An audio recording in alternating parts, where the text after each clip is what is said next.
조선왕조 500년의 정신적 근간인 유교, 유학은 다른 말로 공맹사상이라 부르기도 합니다. 공맹, 공자와 맹자라는 말이죠. 그만큼 유학에서는 공자와 맹자의 사상을 핵심으로 두고 있다는 뜻이겠지요. 흔히 사서라고 부르는 유교의 경전, 논어와 맹자에는 혼란스러웠던 춘추 전국 시대에 이곳저곳을 유랑하며 여러 군주들에게 가르침을 베풀었던 공자와 맹자의 모습이 그려져 있습니다. 고대 중국의 통일 왕국이었던 주나라가 무너지고 중국 전토는 사분오열되어 언제나 전쟁이 끊이지 않았습니다. 이렇게 서로가 서로를 죽이는 비극적인 악순환이 계속되었던 때가 춘추 전국 시대였습니다. 각 나라의 군주들은 혼란한 시국을 종결시키기 위해 뛰어난 인재들을 스카우트하거나 이름난 명사들을 초빙하여 가르침을 받았는데요. 공자는 춘추 시대에 그런 가르침을 베풀었고 약 200년 후에 맹자는 전국 시대의 가르침을 전하게 되지요. 공자의 한참 후배인 맹자는 15년 동안 여러 나라의 군주들에게 초빙을 받아 난세를 끝낼 그의 가르침을 설파하게 되는데요. 맹자가 등나라라는 아주 작은 나라에서 국정을 논하는 고문 자리에 있었던 때의 일을 한 가지 소개하자면 이렇습니다. 어느 날 등나라의 문공이 맹자에게 묻습니다. 맹자 선생, 나라를 잘 다스리려면 어떻게 해야 합니까? 이에 맹자가 답합니다. 항산이 있는 자는 항심이 있으나 항산이 없는 자는 항심 또한 없습니다. 항산, 그러니까 항상 재산이 있는 사람, 변치 않는 재산이 있는 사람은 변치 않는 마음, 항심이 있다는 의미입니다. 마찬가지로 변치 않는 재산이 없는 사람은 변치 않는 마음 또한 없다는 것이지요. 그렇습니다. 지금 맹자는 등문공에게 먹고 사는 것의 문제, 경제의 중요성을 설파하고 있는 것입니다. 맹자는 한 나라에서 경제가 차지하고 있는 중요성을 일찍부터 꿰뚫어보고 있었습니다. 오늘날 통치자들에게도 가장 중요한 문제는 나라의 경제력을 어떻게 향상시키느냐에 달려 있습니다. 경제 정책을 잘 펴면 좋은 대통령으로 인정되고 잘 못하면 나쁜 대통령으로 사람들에게 각인되는 것이지요. 1992년도에 당시 대통령인 조지 부시를 꺾고 미국의 대통령이 된 빌 클린턴의 선거용 캐치프레이즈는 지금도 회자될 정도입니다. 그가 조지 부시를 이길 수 있었던 선거 문구는 이랬습니다. 바보야, 문제는 경제야.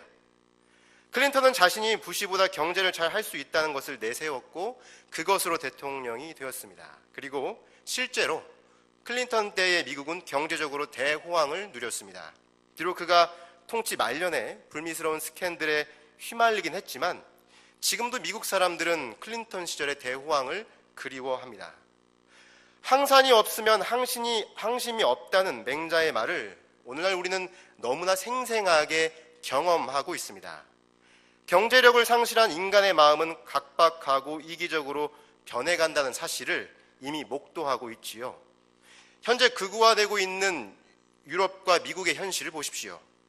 선진국이라 불리는 그들이 왜 그리도 이민자들과 유색인종들에게 점점 인색해지고 있나요? 가장 중요한 원인은 경제입니다. 2008년 미국발 세계금융위기 이후로 전 세계 경제가 출렁거렸습니다. 유럽과 미국의 중산층이 급격하게 무너졌습니다. 그 이후의 결과를 우리는 너무나 잘 알고 있습니다. 백인 우월주의가 다시 기승을 부리고요. 자국 이기주의가 팽배하게 되었습니다.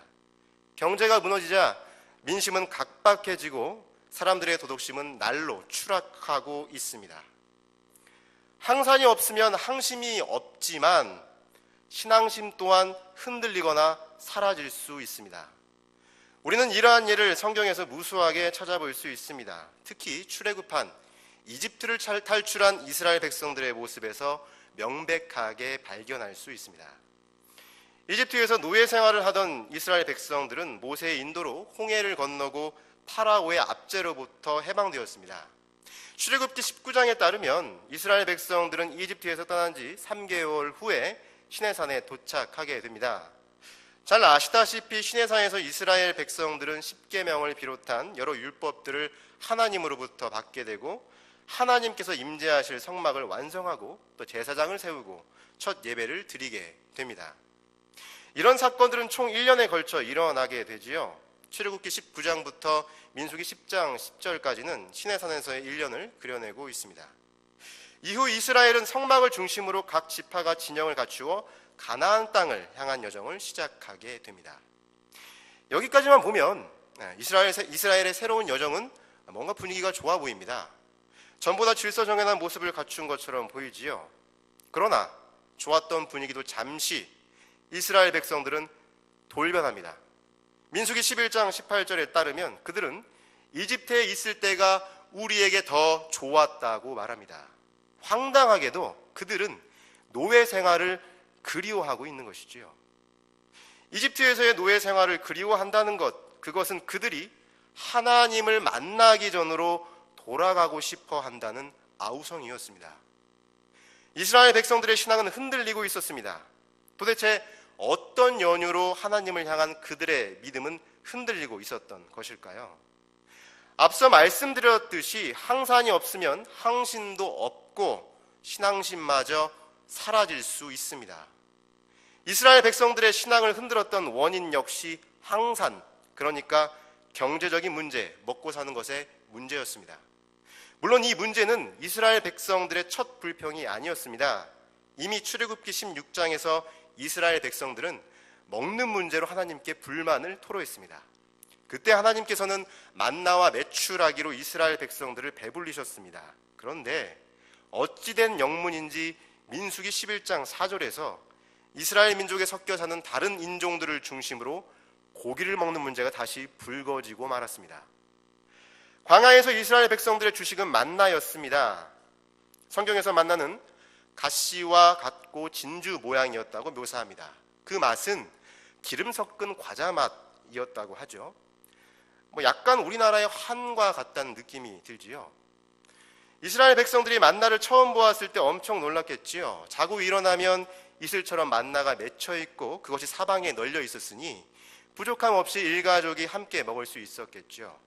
그런데 아무리 진귀하고 맛있는 음식일지라도 삼시세끼 한 달 동안 같은 메뉴라면 어느 누구라도 쉽게 질 수밖에 없습니다. 누가 우리에게 한 달 동안 반찬 없이 흰쌀밥만 식탁에 내놓는다고 생각해 보십시오. 아무리 성격이 좋은 사람일지라도 밥상을 업고야 말 것입니다. 마찬가지로 이스라엘 백성들도 만나가 지겨워지기 시작했습니다. 간간히 메추라기 고기가 배식되었지만 그들의 입맛을 충족시키지는 못했던 것 같습니다.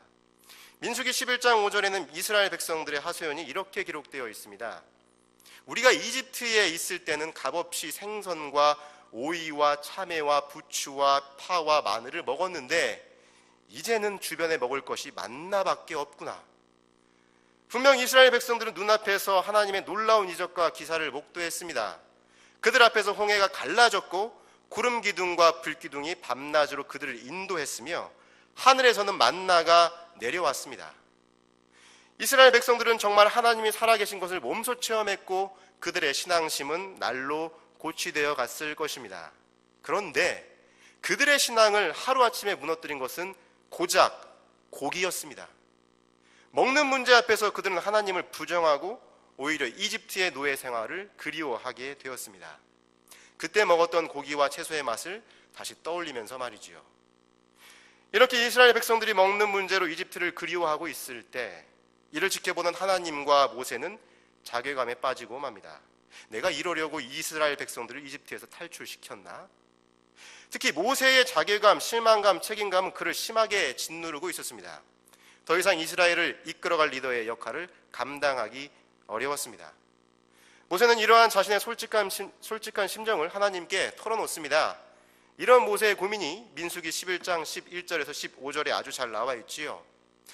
하나님께 토로한 모세의 고민은 한마디로 이것이었습니다. 더 이상 리더 역할 못 해먹겠다는 것입니다. 시도 때도 없이 불만을 토로하는 이스라엘 백성들을 도저히 감당할 여력이 없으니 차라리 자신을 죽여달라고 하나님께 간청하고 있었습니다. 더 이상 혼자서 이 모든 짐을 질 수 없다고 하나님께 솔직하게 고백하고 있는 것이지요. 모세의 리더십은 이렇게 흔들리고 있었습니다. 사실 출애굽의 역사는 모세가 염원한 것이 아니었습니다. 모세는 그저 호렙산 떨기나무에 임하셨던 하나님으로부터 이스라엘 백성들을 이끌어내라는 미션을 아주 강권적으로 받았기에 어찌할 수 없이 나섰던 것이었습니다. 물론 이후에 모세도 하나님의 놀라운 역사를 몸소 겪으면서 스스로 사명감에 불타올랐을지도 모릅니다. 그러나 이스라엘 백성들이 지속적으로 엇나가는 모습을 바라보면서 모세는 점점 지쳐갔고 리더로서 부담감은 더욱 커져만 갔습니다. 결국 모세는 민수기 11장에서 하나님께 나아가 더 이상 지도자 역할을 못 해먹겠다고 자신의 속마음을 털어놓고 있는 것이지요. 이 시간은 구역장 헌신 예배이지요. 이 자리에 앉아 계신 구역장 여러분들에게 물어보고 싶습니다. 구역장으로서, 리더로서 할만하신가요? 정말 기쁘고 즐겁고 행복하신가요? 물론 구역장으로서 책임감을 가지고 그 역할을 보람차게 수행하시는 분들도 계시겠지만 아마 대부분은 민수기의 모세와 같은 심정일 것입니다. 구역장 힘들어서 못 해먹겠다. 내년에는 하지 말아야지. 이런 생각이 솔직한 마음일 것 같은데요. 이것은 어떤 조직의 리더라면, 지도자라면 누구나 들 수밖에 없는 마음입니다. 한 조직을 이끌고 관리하는 일이 어디 쉬운 일인가요? 리더의 어깨 위에 올려진 책임감, 부담감이라는 짐은 결코 가볍지가 않습니다. 그래서일까요? 애적부터 사람들은 리더로서 조직을 이끄는 역할을 어떻게 하면 효율적으로 감당할 수 있을까를 많이 고민해 왔습니다. 현대에도 리더십은 굉장히 중요한 화두이지요. 시중에는 효과적인 리더십을 알려주는 강연들도 많고요. 서점에는 리더십에 관한 책들이 해마다 새롭게 출간되고 있습니다. 최근에는 세계적인 IT 기업인 구글이 내놓은 리더십, 어떻게 하면 생산성 높은 조직을 만들어낼 수 있는가에 대한 연구가 묻사람들에게 주목을 받고 있습니다. 스마트폰을 가지고 계신 분들은 주로 국내 기업인 네이버나 다음으로 검색을 하실 텐데요. 사실 세계인들이 가장 많이 이용하는 검색 사이트는 구글입니다. 검색하는 모든 것을 다 알려주기에 구글은 사람들에게 구글 신으로 불리기도 합니다. 구글이라는 회사는 얼마 전에 애플을 꺾고 전 세계에서 가장 높은 기업 가치를 달성했습니다. 그만큼 다른 어떤 기업보다 높은 생산성을 기록한다는 것이겠지요. 그런데 구글이 처음부터 그렇게 생산성이 높은 기업은 아니었습니다. 그들은 어떻게 하면 직원들의 생산성을 높일 수 있을 것인가를 고민했습니다. 그리고 인사 관련 데이터를 자체 분석해서 생산성 문제를 풀기 시작했습니다. 구글에서 수만 건의 인사 빅데이터를 분석한 결과 생산성이 좋은 상위 25% 팀과 하위 25%인 팀을 구분짓는 가장 결정적인 요인은 관리자의 탁월한 리더십이었다고 합니다. 그들이 발견한 좋은 리더의 역할은 이랬습니다. 직원들은 보통 기술적인 전문성을 가진 리더보다 1대1 미팅을 자주 만들어 대화하고 직원들의 삶과 경력 관리에 관심을 가져주는 리더를 선호했다는 조사 결과가 있었는데요. 따라서 좋은 리더가 되려면 업무 능력과 인간미를 균형 있게 갖춰야 한다는 것이지요.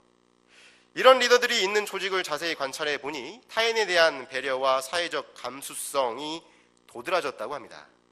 결국 구글이 결론 내린 성공하는 팀이란 서로 배려하고 공감대 형성이 매우 잘 이루어지는 조직이었습니다. 무언의 규칙 강요와 누군가의 목소리에 구성원이 따라가는 것이 아닌 구성원 모두가 함께하며 실패에 대한 두려움을 버리는 분위기가 중요했다는 것이지요. 이것이 바로 세계 최고 기업이라 불리는 구글의 조직 관리법이자 리더십이었습니다.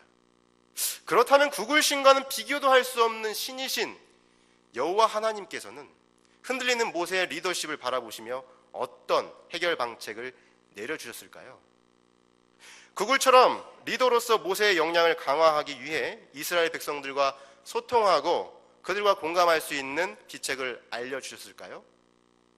하나님께서 흔들리는 모세의 리더십을 보완하기 위해 제시한 방법은 민수기 11장 16절에서 17절에 기록되어 있습니다. 하나님은 모세에게 장로와 지도자 역할을 할 만한 사람 70명을 회막으로 불러 모으라고 하셨습니다. 그곳에서 하나님은 모세에게 임한 영을 그들 위에도 임하도록 하시고, 모세가 더 이상 혼자서 모든 짐을 담당하는 것이 아니라 그들과 함께 담당하게 될 것이라고 말씀하셨습니다. 우리는 여기서 두 가지 사실을 확인할 수가 있습니다. 첫째는 모세가 그동안 이스라엘 백성을 이끌었던 것은 그의 개인적인 능력과 탁월한 리더십이 아니라 오로지 하나님이 모세에게 내리신 하나님의 영에 힘입었다는 사실이었고, 둘째로 이제 하나님의 영이 모세뿐만 아니라 70명의 대표자들에게도 내려오게 될 것이라는 사실입니다. 그렇습니다. 하나님께서는 하나님의 일을 대신 도맡을 리더들을 세우실 때 하나님의 영을 내려주십니다. 오늘 우리가 함께 읽었던 성경 본문은 하나님께서 모세에게 말씀하셨던 대로 70명의 장로들을 위해 하나님의 영이 임하는 모습을 그리고 있습니다. 하나님의 영이 임할 때 장로들은 예언을 시작했습니다. 그들도 이제 모세처럼 이스라엘 백성들을 이끄는 지도자가 된 것이지요. 이제 모세는 짐을 함께 지게 될 70명의 동반자가 생겼습니다. 그런데 이후 기록된 성경의 내용이 참 흥미롭습니다. 26절과 27절에 따르면 70장로 말고도 모세가 회막에 데리고 가려고 뽑아놓은 사람이 2명 더 있었던 것으로 보이는데요. 이 둘은 70장로와 달리 실명까지 거론됩니다. 엘닷과 메닷이라는 두 사람은 어찌된 영문인지 회막에 가지 않고 이스라엘 진영에 머물렀습니다. 그런데 이 두 사람들에게도 장로들과 마찬가지로 하나님의 영이 내려왔고 진영에서 예언을 하기 시작했습니다. 한 소년이 이 사실을 모세에게 보고하자 곁에 있던 여호수아는 그들을 말려야 한다고 모세에게 말합니다. 아무래도 여호수아는 모세 말고도 하나님의 영이 70장로들에게 내리는 것이 언짢았던 것 같습니다. 그런데 이 외에 두 사람에게 더 하나님의 영이 내렸다 하니 이건 문제다 싶었고 모세에게 그 둘을 통제해야 한다고 권했던 것이지요. 이에 모세는 여호수아를 오히려 꾸짖듯 대답합니다. 여호수아는 이스라엘 최고 지도자로서 모세의 권위가 손상될까 염려하여 모세에게 그런 말을 건넸지만 모세는 그런 것에 아무런 관심이 없었습니다. 이스라엘에서 나 홀로 가장 높은 권력을 누리는데 전혀 관심이 없었지요. 이것은 29절에 기록된 그의 발언을 살펴보면 당장 알 수가 있습니다. 모세는 하나님의 영이 이스라엘 백성 전체에게 내린다면 그리하여 모두 다 예언자라면 얼마나 좋겠냐라는 말을 남깁니다. 그러니까 모세는 이스라엘 백성이라면 누구나 다 하나님의 영을 받아 하나님께서 주시는 사명으로 리더의 역할을 감당할 수 있기를 바랐던 것이지요. 어떤 조직이나 단체가 잘 되기 위해서는 훌륭한 리더십을 갖춘 인물을 지도자로 세우는 것이 당연합니다. 두말할 필요가 없지요. 그러나 리더가 훌륭하다고 모든 문제가 해결되는 것은 아닙니다. 좋은 리더를 모시려면 좋은 지도자를 알아볼 수 있는 사람들이 있어야 합니다. 뿐만 아니라 지도자를 잘 따르고 보조할 수 있는 사람들이 있어야 합니다. 그래서 리더십이 빛을 발하려면 훌륭한 팔로우십이 있어야 한다고 이야기하지요. 좋은 리더를 모셔놓고 지도자에게 모든 것을 일임한다고 한들 조직원들이 그의 말을 따르지 않고 엇나가기 시작한다면 좋은 리더십이 발휘될 수 없습니다. 따라서 리더십과 팔로우십이 잘 조화가 되어야 그 조직은 앞날이 밝을 것입니다. 그런데 우리가 사는 시대에는 리더십이나 팔로우십보다 더 중요한 것이 파트너십, 그러니까 동반자됨이라고 생각합니다. 리더십과 팔로우십은 상하관계를 전제합니다. 지도자는 윗사람이고 그 지도를 따르는 사람은 아랫사람으로 설정됩니다. 이와 달리 동반자가 된다는 것은 대등한 관계를 전제합니다. 매사를 함께 결정하고 함께 해나갑니다. 이런 파트너십은 성경 곳곳에서 발견됩니다. 예를 들어 창세기 2장에 나타난 남녀관계가 그렇습니다. 아담의 부인인 하와에게 부여된 일은 돕는 배필이었습니다. 이것은 상하관계가 아닌 동반협력 관계를 내포하고 있습니다. 뿐만 아니라 요한복음 15장에서 예수님은 제자들에게 너희는 나의 친구라고 부르십니다. 친구는 상하관계가 아니라 대등한 관계이지요. 심지어 바울은 그의 서신 고린도전서 3장에서 우리는 하나님의 동역자라고 말했습니다. 하여 그리스도인들은 교회에서 목사이든 일반 성도이든 모두 예수님의 친구요 하나님의 동역자인 것이지요. 현대사회와 교회는 전과 달리 굉장히 복잡하고 다양하기에 한두 사람의 훌륭한 지도자, 이른바 카리스마 있는 지도자만으로 굴러갈 수 없습니다. 좋은 지도자만 모셔다 놓으면 모든 문제가 해결된다고 생각하거나 혹은 모든 문제의 근원을 못난 지도자 때문이라고 생각한다면 그런 사회와 교회에는 희망이 없습니다. 좋은 리더십은 좋은 동반자 됨, 좋은 파트너십에서 비롯됩니다. 우리 사회와 교회의 훌륭한 리더를 키워내는 것은 중요한 일입니다. 그러나 더 중요한 것은 우리 사회와 교회의 구성원들의 훌륭한 파트너십을 키워내는 일입니다. 사랑하는 대운교회 성도 여러분, 성경은 한 사람 한 사람이 하나님 앞에서 훌륭한 동반자 됨, 파트너십을 지닌 인격으로 자라나기를 강조하고 있습니다. 그저 나 홀로 탁월한 지도자가 된다든지 아니면 그저 리더가 지도하는 대로만 따라가는 것은 결코 하나님께서 우리에게 원하시는 바가 아닙니다. 오늘 성경에 기록된 대로 하나님께서는 모세뿐만 아니라 다른 사람들에게도 하나님의 영을 내려주셔서 누구나 다 이스라엘의 선지자가 되기를 원하십니다. 이제 우리는 교회의 새로운 지도자를 기다리며 기대하고 있는 상황입니다. 아마도 다들 좋은 목사님이 오셔서 우리 교회를 잘 이끄시어 대은교회가 부흥 발전하기를 고대하실 것입니다. 그런데요, 앞서도 말씀드렸듯이 요즘 시대에 한 교회가 잘 되려면 목사 혼자 모든 것을 다 결정하고 떠안는 구조가 되어서는 안 됩니다. 교회에 왜 재직들과 구역장들이 있나요? 그것은 교회 안에서 하나님의 일을 하는데 목사 혼자서만 감당하는 것이 아니라 모든 일을 함께 감당하기 위함이 아닌가요? 교회에서 하나님의 영, 성령님은 결코 목사 한 사람 혹은 교역자들에게만 주어진 것이 아닙니다. 우리 모두 성령님의 인도하심을 받는 사람들입니다. 하여 우리 모두 대운교회를 이끌어가는 지도자여 동반자인 것입니다. 이제 우리는 좋은 목사님께서 우리 교회에 초빙되기를 기도하는 것뿐만 아니라 대운교회의 모든 성도들이 하나님의 동역자여 목사님의 좋은 파트너가 되기를 기도해야 합니다. 그리할 때에 우리 대운교회가 하나님의 뜻에 합당한 교회, 이 지역사회에서 부흥 발전하여 우뚝 서는 그런 교회가 될 것이라 믿습니다.